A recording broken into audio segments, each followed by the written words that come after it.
It's another edition of Time About the Movies, and today we're taking a look at the films of February 4th, 2005.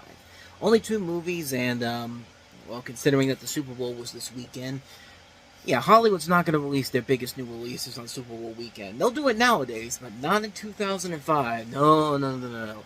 You think you're going to get the next big blockbuster of the year, the first big blockbuster of the year? Nope. You get garbage like our first movie, and that is, of course, Boogeyman.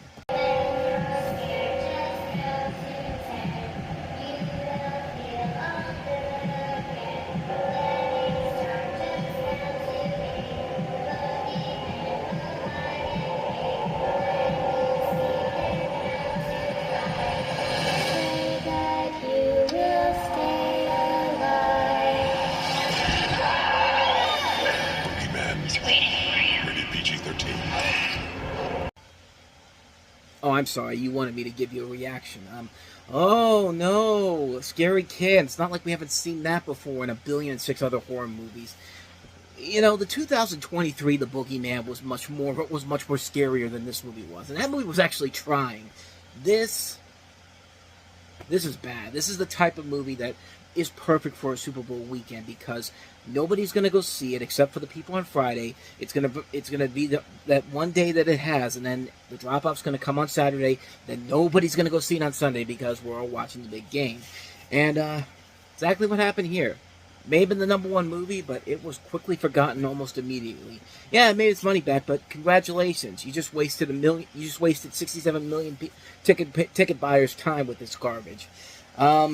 This is a new take on the classic Boogeyman, or Monster in the Closet, who is the eponymous antagonist of the film. The plot concerns a young man, Tim Jensen, played by Barry Watson, who must confront the childhood terror that has affected his life. Wow, we haven't heard this story done before millions and millions of times beforehand.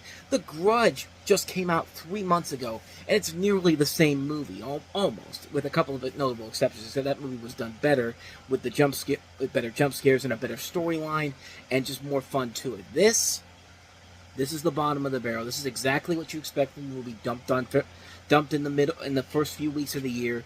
The studio does not give a crap about it whatsoever, and this is the end result of it. Like, it's not even scary, man. Like, it's not even scary for. It's like, if you took your date to see this movie, I hope you got some action, but you're never gonna remember. But you never remembered this movie since it came out. I'm willing to bet if I asked somebody about this movie and said, "Have you ever seen The Boogeyman?" and they might be thinking, "Oh, you mean the one from last year?" No, I mean the 2005 one with that guy from Seventh Heaven, and the character from Zooey Deschanel's sister who was on Bones. What are we talking about? Yeah, exactly. You never remember this movie, and because it was a success, of course they made it into a franchise of bad direct-to-video movies that somehow got even worse.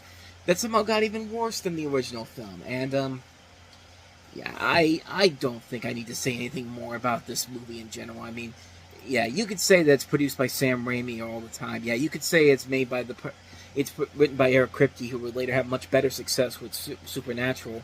But when your film is directed by the same guy that made the Sylvester Stallone Get Carter remake, that's probably a sign that you should abandon all hope, ye who enter here. And yeah, I think most people really took that advice as soon as that first weekend was over. Nobody went to go see this movie, and rightfully so, because it's a piece of garbage. So yeah. Not much more to say about that one. It's a terrible movie, dumped in the first few weeks of the year. Of course it's going to be bad. So let's see if we can turn the tide with our last movie here, and that is Deborah Messing and Dermot Mulroney in the romantic comedy The Wedding Date.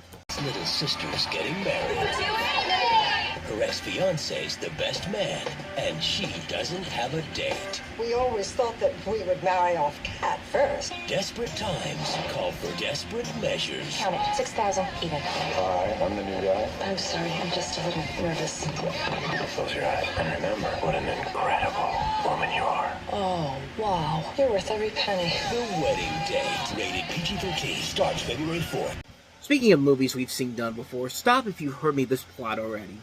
The film is about Deborah Messing, who's a single woman who hires a male escort to pose as her boyfriend at her sister's wedding in order to dupe her ex-fiancé who dumped her a few years prior.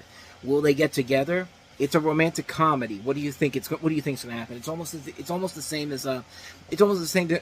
plot as something like Anyone But You. Like these two people clearly don't like each other. Clearly, they're going to hate each other throughout the course of the movie, and they're not going to get together. Which, of course, they are. Like, but yeah, you would think that with people like Deborah Messing and Dermot Mulroney and Amy Adams in one of her early film roles, plus Holland Taylor from Two and a Half Men, you would expect something more from it, but nope, not at all. It's just a movie that is just the same stuff we've seen done over and over and over again. You know, these two are not. It's at first feel like they're not going to fall in love with each other, and then they have to have that big third act breakup before they realize that what they had was so important to one another. And then they're going to get together at the end, and it's just like, you know, we've seen this done before over and over again, and when it works, it works very well. This movie doesn't work very well, and I know this because I saw this movie in a theater almost 20 years ago. I was kind of duped by it. I mean, I saw Deborah Messing on Will and Grace, and I thought, you know, I'll give it a shot. I mean, why not? And, yeah, I don't remember that movie at all. Like, I saw it once, never saw it again. And I had it on DVD after it came out. It came out for the first time, and then I got rid of it because I never watched it. And I think I don't even know if I might still have it as part of like one of those 4-movie collections. I don't think I do, but I might. I'm not entirely sure. But yeah, this was a boring movie. I mean, like I said, the romantic comedy cliches can work if the film is working fine. If the leads were likable. The leads are not likable in here. You don't really buy them together in a relationship. And, like, it's a PG-13 rom-com. You're not going to go in there expecting... If you were, like, the 16-year-old me that went to go see this to see some TNA from Deborah Messing, yeah, chances are you're not going to get that. Especially with a scene in this movie where they go into... Messing and Mulroney go into a boat, and it's one of the most pathetically put together sex scenes I've ever seen in my life. It drags on forever and ever, and... It's a PG-13 movie. What the hell am I supposed to see from them? Like, you know, you don't see anything. Like, you see a little bit of Deborah Messing's side boob. That's about it. I mean, you don't get to see anybody's, like, parts like their actual boobs or their, you know, nether regions, if you will. But, yeah, it's one of the most boring sex scenes I've ever seen in my life. And just, there's nothing about it because I don't buy these two getting together. I don't buy their relationship is good enough for them to come together in the long run here to get to this moment. And it's just not worth it in the end. There's only one thing about this movie that I think is very redeemable about it, and that's Amy Adams, because this was a big year for Amy Adams herself, because this was the beginning of her career beginning to take off. She did this, then she was in Junebug later in the year, and she actually was on the first season of The Office in the last episode of the season, which should be coming in about February. Close to it, about a couple months from now. So this was a big year for her, and she really is the one thing about the movie that I will say is very likable, because Amy Adams is a likable person. She's very charming, she's a beautiful woman, and she's a great actress. And yeah, she's the one thing that you will take away from this movie in general. Everything else, it's just schmuck we've seen done before, and not good schmuck either. It's not funny. You don't buy the main character's chemistry. It's a movie we've seen done to death so many times. It's directed by the same person that did How to Deal with Mandy Moore. Remember how great that movie was? Imagine that, except this time it's with a big, more mass appeal to it, and it just doesn't work in the end. So yeah, not a good movie, but you know what?